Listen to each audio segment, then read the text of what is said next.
To get better with Burke. Your safety comes first with the First Alert Radar Network. First just got faster.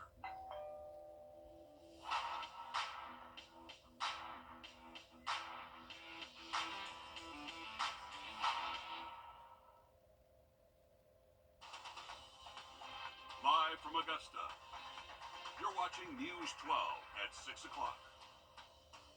The next phase of Broad Street improvements in downtown Augusta is set to begin this spring. With it, plans to make parking and walking in downtown easier and safer. But that project could take upwards of 2 years. Meanwhile, you have local businesses who have already been dealing with construction from phase 1, which includes Millage and 15th Streets. Good evening and thanks for tuning in. I'm Will Rio. Happening now, the city is holding a drop-in meeting for homeowners and businesses to learn about the construction. That's at the municipal building until 8 o'clock tonight. Meanwhile, your City Hood joins us live in downtown Augusta. Sydney, you spoke to some business owners who are just trying to survive this construction. Because some of these businesses already have construction outside their storefronts, like Urban Canine, for example. They've got the construction that's going on 5th Street, and then pretty soon that construction is going to move on down here on Broad Street. And they've got some advice for some of these businesses that may start feeling the same pain that they're feeling right now. Building the future isn't easy. It's pretty frustrating, especially when the present is a mess. They tend to kind of be in the way. Construction cones lining the road to success. The improvements obviously are great. However, the path to get there is a challenge. You would think you would just kind of be numb to it at this point, but it's still a source of contention. Drew Jordan, big chunk over here too, knows the struggle. You tore my parking lot up because of these improvements. Who's going to be responsible for, making the repairs and making it right, essentially? The headaches are felt from one side of downtown to the other. They have like a forklift come and they usually have it parked right here, and they just kind of rolled through, and along the way they went into our parking lot. It sounds less like progress and more like an endless echo. There's rarely ever a time we come out and there's not some kind of construction or cones outside of our business. And with more work coming, it's going to be difficult. I've seen where some of the small businesses on some of the side streets are closing, and I've seen where businesses have been forced to close temporarily because there is literally no access to their business. So until the dust settles for good, it's critical that the community supports the small businesses. Eventually it'll get better. That meeting is just kicking off over at the municipal building. It goes until 8 o'clock this evening, and it's kind of a pop-up style to where you can come in and talk one-on-one with all the players involved in the downtown improvements. And hopefully our small businesses don't suffer too much from these growing pains there in downtown Augusta. Thanks again for the report there, Sydney. To weather now as we check in with your First Alert Chief Meteorologist, Riley Hale. And Riley, it sounds like we could see a few more rain showers tomorrow. Definitely not rolling that out, Will. I think most of us should stay dry the majority of the day Friday, but a stray shower or two definitely is going to be possible. It's going to be another warm day, and we got close to record highs this afternoon. How about this? 77 officially at Bushfield, 75 at Daniel Field. This morning, we only had low temperatures near 50. We're going to keep low temperatures tonight near 60, so even warmer tonight. Here's a look at our current temps if you're heading out the door. Upper 60s for us here around Augusta, Evans, and Aiken. Still some very warm air in the 70s, though, south of town in places like Sylvania, Millen, and Waynesboro. Right now here around the metro, we got 69 in Martinez, 68 in North Augusta, and 68 right now in Graniteville. Our wedge front is now lifting north. We do have a cold front that's north and west of us. There's not a lot of forcing to produce a ton of rain for the rest of this evening and tonight, so anything that falls would be very light and hit or miss. That's what we're currently looking at about to cross over Highway 1 just south of Louisville. Now, if you're heading out this evening, temperatures will be very warm. We'll only keep temps in the 60s all the way through midnight, and that low temperature not going to be far from that tomorrow morning. The one thing tomorrow morning we could see is some patchy, dense fog across the area, so be careful if you're going to be up around sunrise. I believe those rain chances tomorrow and also that weekend outlook in just about 10 minutes. All right, thanks, Riley. Augusta's Black history is under threat as historic neighborhoods begin to vanish across the city.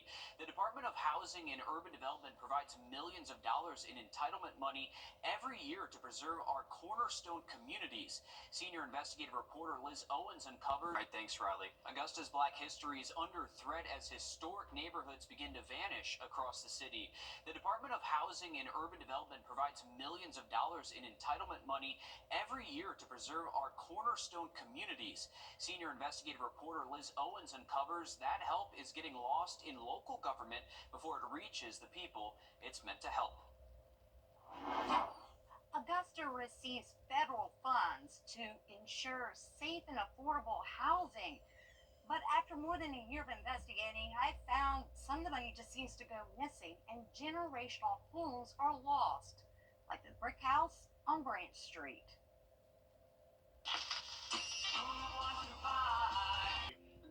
We knew the people that lived here. We played with the kids that lived here, that rented this house from our family. A street over from the high school Historical Martin Luther King over here, 15th Street, which is being redeveloped. sits the home Roderick Brown's grandfather built in the 50s.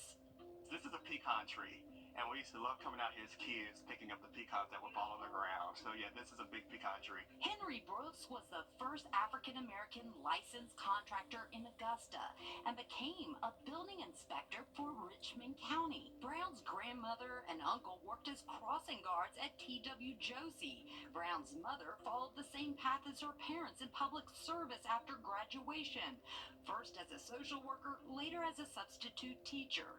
Mama Val from the brick house on Branch Street would become the cornerstone of this community. My mom having moved back and lived in that house to help take care of her sister. But the decades The house was just in disrepair. had taken a toll on the 70-year-old house. It was just that, when you get to the point where, you have rodents and things trying to get into the house, they just didn't have the resources to, do any. She was on a fixed income. Very fixed income, and to do any upkeep on the house.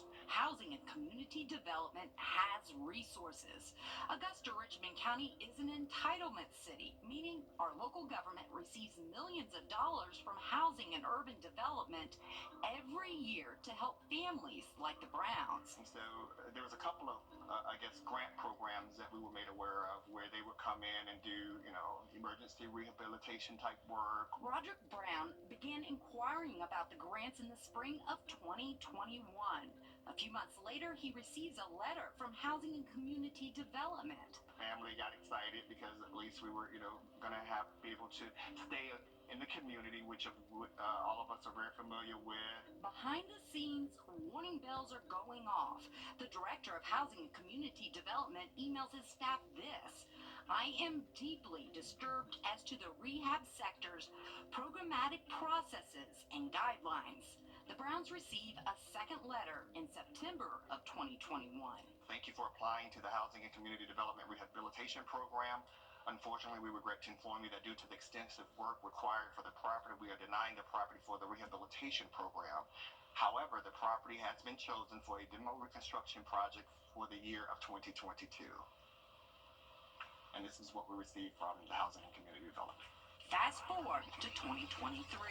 We were told that she would be in her house at her 75th birthday to celebrate being in her new home. Commissioners approved funding for the project and award the contract to build the new home.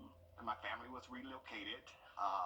And that's where we're at right That's now. where we're at right So now. we're at a property on Laney Walker Boulevard. Yes. Valeria Brown couldn't celebrate her 75th birthday in her new house. Torn from her family home and her community, Mama Val died in a rental on the other side of town. I'm going to try not to get emotional, but the day before my mom passed away, one of two comments that she made to me was, "Why did the city do this to me?" The I-Team uncovered the Laney Walker rental property is owned by Housing and Community Development. It's one of 58 rental properties owned by HCD, held in the land bank. HCD filed to evict Brown's disabled aunt and special needs cousin from the Laney Walker rental last summer. The city took possession of the house when They relocated us and still have possession of the house. From the same rental HCD moved them into for a project they never started. How does Branch Street look now?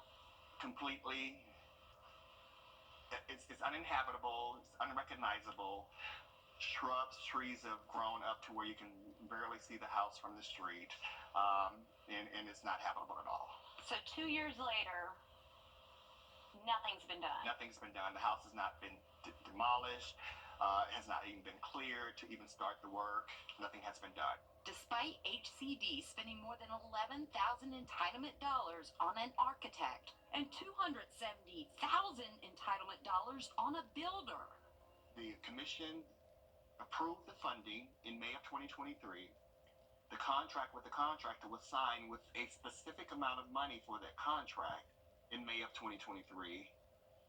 What happened to the money?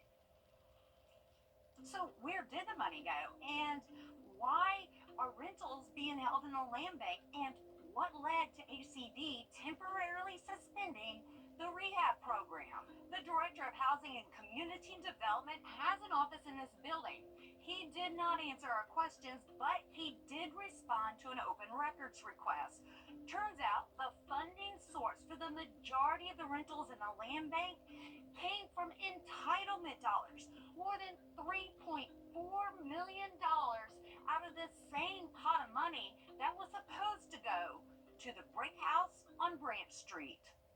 And I'm even concerned because it's my understanding, just do some, limited research that a lot of these properties are being also bought up by the land bank. So I saw one or two. yeah, so so I'm just hoping that there's no other alternative options that they're considering with this area.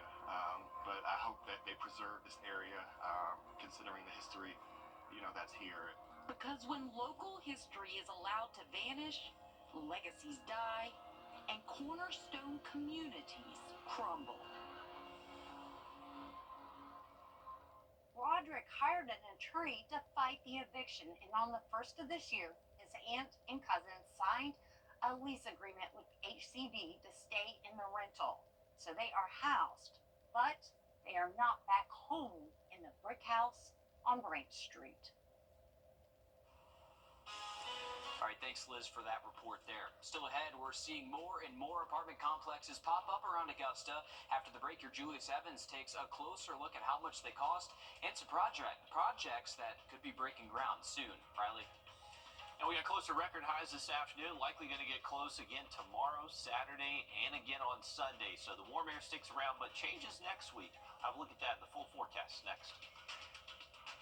Time and temp, brought to you by your First Alert weather team.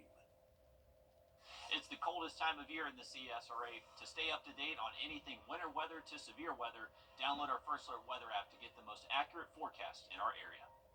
Ashley's President's Day sale, only at Ashley. Welcome back, folks. A look from our downtown Augusta shot. We have the train going through downtown, the Augusta Canal. It's a nice night. It is fairly warm, though, for February standards. We're still at 69 degrees, and we're actually going to keep our low temperature tonight near 60. That could actually get close to a record high minimum temperature. So if you thought it felt a little bit weird outside today, definitely not like February, you are correct. We're actually getting close to record temperatures out there. Here's a look at our radar network. We do have some cloud cover that's been filtering throughout the afternoon, but hasn't really been producing much rain. I will say it looks like rain when you go outside, but just not much we're seeing on our radar network. Can't rule out maybe a sprinkle or two, though. Once we get into tomorrow morning, there is going to be the potential for some patchy, dense fog, so watch out for that if you're going to be up around sunrise. Take a look at those morning low temps, anywhere from around 58 to 62 degrees. Our record high minimum temperature here in Augusta tomorrow is 61, so we're going to be close to that. Once we get throughout the day Friday, we are going to hang on to at least partly to mostly cloudy skies. Should be able to still warm up to at least the upper 70s, and you can see as we get throughout the day, there's really, I would say, 15 to 20% chance really at any point during the day Friday, but more likely as we head into the afternoon and early evening. So just a heads up, any rain you do see tomorrow should be very brief and not necessarily impact you for a significant amount of time. This is the big weather story through the weekend, is that we're going to be getting close to record high temperatures. The record high tomorrow is 85. I think we stay away from that number, but take a look at Saturday and Sunday. That's where we're seeing our record highs of 81, and that forecast high is getting closer and closer to that number. So I think the best opportunity opportunity to maybe tie or break a record high would be Sunday, but we're going to be close Friday and Saturday as well. The rain chances you can see Friday and Saturday, technically not zero, but I wouldn't say you have to cancel anything you have planned outside. The rain chance is pretty slim through Sunday. Once we get into next week, we're going to have a stalled front over the region, and that's going to provide a much better opportunity to see more widespread rain by next Tuesday and Wednesday. So we're jumping ahead to next week here. This is going to be our setup. We're going to have a stalled front over the region. North of the front, you have fairly cold air. South of the front, you have that more mild and warm air. That's going to influence our temperatures. Right now, it looks like we will drop to at least highs in the 60s. Pretty decent rain chances both Tuesday, Wednesday, and most likely even into next Thursday, too. By next Thursday, that's when this transitions more to a cold front that should push through and provide us a better opportunity for rain. Now, looking at our two global models, they diverge a little bit on how much rain to expect next week. European definitely more bullish on showing those higher totals, but remember, this is all going to be driven about where that front ends up stalled and how far north or south it ends up. So we'll be watching that into next week. For the rest of this week, though, we got very warm afternoons near 80 degrees, and once again, can't rule out a stray shower between Friday and Saturday. Thanks, Riley. An apartment building boom is underway in Augusta. Hundreds of units are in their final phases, while another set of projects prepare to get underway. Here, Julius Evans takes a closer look at the growth. Development isn't slowing down anytime soon for Augusta. From the work you see behind me in downtown Augusta all the way through Sibley Mill, millions of dollars worth of housing investment is coming fast. Construction, planning, and bringing more growth to downtown Augusta's apartment space is just getting started. Downtown Development Authority says it's planning for the future with more than 400 apartment spaces finished last year, 270 plus in construction, and more in the planning phases.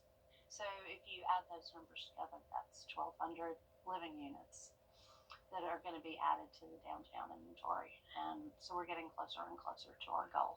Executive Director Margaret Woodard says they're meeting the demand of a young, growing workforce. We're really seeing a good mix. We're seeing a lot of young professionals move downtown because of our cyber and medical communities. We see a lot of those professionals living downtown. From new developments in the works like Sibley Mill and the Lennox, Woodard says they will be working to bring housing options for different budgets. We're working with a developer right now on workforce housing, adding 60 units of workforce housing, which are for your teachers, your nurses, your police officers. So there's a price point for there, but we feel like there's a price point for everybody. Woodard says the goal is to have 8,000 housing units by the mid-2030s. Doing that will ensure future growth and a strong-rooted foundation for the heart of the Garden City. Is developing new multifamily apartment complexes, things like that. Because the more people you have downtown, the more 24/7 feel you have, and the more businesses you attract. And more than 500 new housing units are still in the early stages of development, but Downtown Development Authority says that there will be something for everyone. Reporting in Augusta, Julius Evans on your side. All right, thanks, Julius. The Kansas City Chiefs are eyeing their third straight Super Bowl on Sunday, as is one Laney alum. Coming up next in sports, you'll hear how Jalen Watson is feeling ahead of the big game. First Alert Radar, powered by Jim Hudson Automotive Group.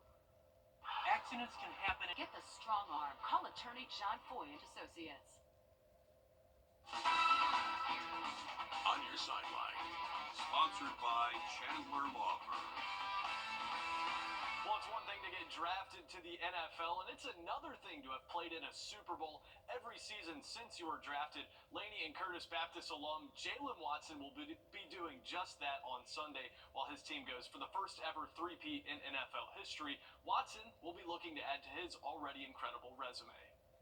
In just a matter of days, Jalen Watson has the chance to make history. The biggest thing that I remember about him and his story was, he came up, it wasn't an easy way. Laney's current head coach, Ronnie Baker, never got the chance to coach Watson, but he knows the story of his NFL career and how it's making a difference to his young players. They say, oh, he's not that tall, he's not that fast, but then when you see him on Sundays playing in the NFL, you say, they give them the opportunity to say, hey, I can do that and I have the ability to do that. Now the Chiefs may have made it look easy, but Watson's journey to a third Super Bowl appearance wasn't as simple. Back in Week 7 of this season, he was sidelined for the first time in his professional career. That was my first time being hurt and not being able to actually play football during the season. And I don't have a significant other currently, so I'm just at home by myself, bored. I'm like, man, I gotta get out of this house. Watson bounced back from his ankle injury just in time for another Chiefs postseason run.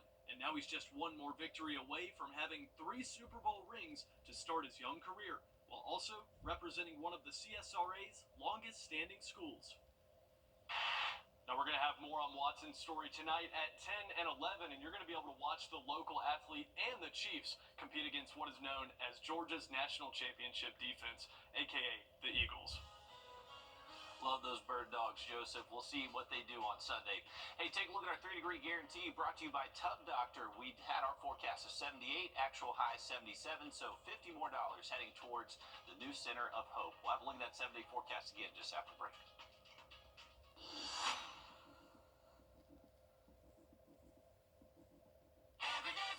Circle K for free. Welcome back. A beautiful end to our Thursday, looking over the Thurmond Dam. We do have this cloud cover that's going to stick around a good portion of tonight. That will help keep our temperatures in the 60s. And you can actually see our dew points near 60, so that's as low as we can go. So it is going to be a very mild night. As we head into tomorrow, here's a look at our rain chances. Not zero, but not a super high chance either. I would say if you see a quick shower Friday, it would be into the afternoon, early evening. Less of a chance even by Saturday, and Sunday does look to stay completely dry. Big weather story continues to be those very warm temperatures all the way through Sunday, topping out near 80 degrees the next few days. It does look cooler, though, by next week. All right, sounds good. Thanks, Riley. Stick with us. We'll have more in 26 News at 7 and on News 12 at 10 and 11 o'clock. Thanks for watching.